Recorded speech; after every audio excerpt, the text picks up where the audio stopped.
We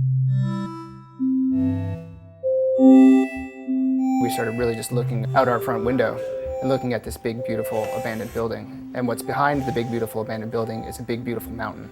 So it's sort of like this juxtaposition of our lives, you know. We're living in Brooklyn for the last 6 years, used to seeing big industrial buildings, but we also grew up in the Hudson Valley, used to seeing beautiful mountains. Beacon has sort of become known as an art town, you know, as a destination. You know, DIA sort of started it 5 years ago. This weekend, we are organizing a big outdoor painting/music exhibition. We're gonna have artists painting over these next 3 days. And then on the end of the day, Sunday, we're gonna install all the finished murals in the windows of the factory.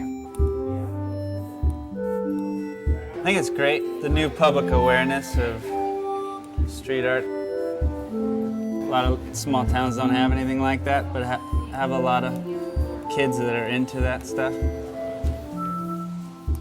So yeah, I'm really detail-oriented too, so working big is pretty intimidating. This is actually sketching it out a lot more than I usually do. Weapons of choice, mine has always been ballpoint pen until recently, but larger stuff, I guess it would just be big fat graph markers. I love pilots and big drippy Sharpies, and then I like paint too, but I'm sloppy with it. I'm basically setting it up for working outside tomorrow. So I'm trying to get the large masks in and sort of get a general sense of form working. I'll generally work with a sketch, and then I'll get models to model for the pose for me, where I'll take photos all the way around the model. In the case of like this one, you know, I'm working with two completely different angles of the piece, and I'm trying to pull it around so that I'm encompassing the entire gesture in a way that makes sense to me as opposed to just copying the image per se. Using the string to draw the circle with knots for the different widths that I need. All the different pieces, right, are all proportionally the same, so 8 inches is all the different widths of the stripes and the band of black.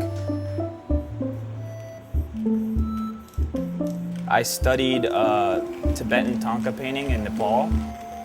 All that stuff is all very specific grids and proportions, and you do this, so the prep work is probably like 70% before you start kind of doing the paint by numbers thing to it. I know there's something kind of simple and meditative about it that I like. More and more my pieces, my gallery pieces are getting larger, which feels good. I love blowing stuff up, going from a sketch to a big piece. There'll be bandaged hands, and they have these flowering city clusters that I've been painting a lot lately, growing out of them. And I'll do like a painting semi-loose, and then I spend days and hours and hours and hours just drawing back into it with black inks and white inks. So that's my favorite part.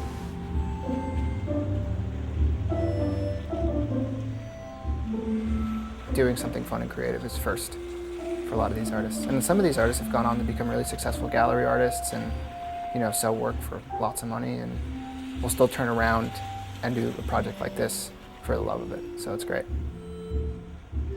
These murals, once they're up, will be up for a year. As long as the building is empty, we'll continue to do this project year after year.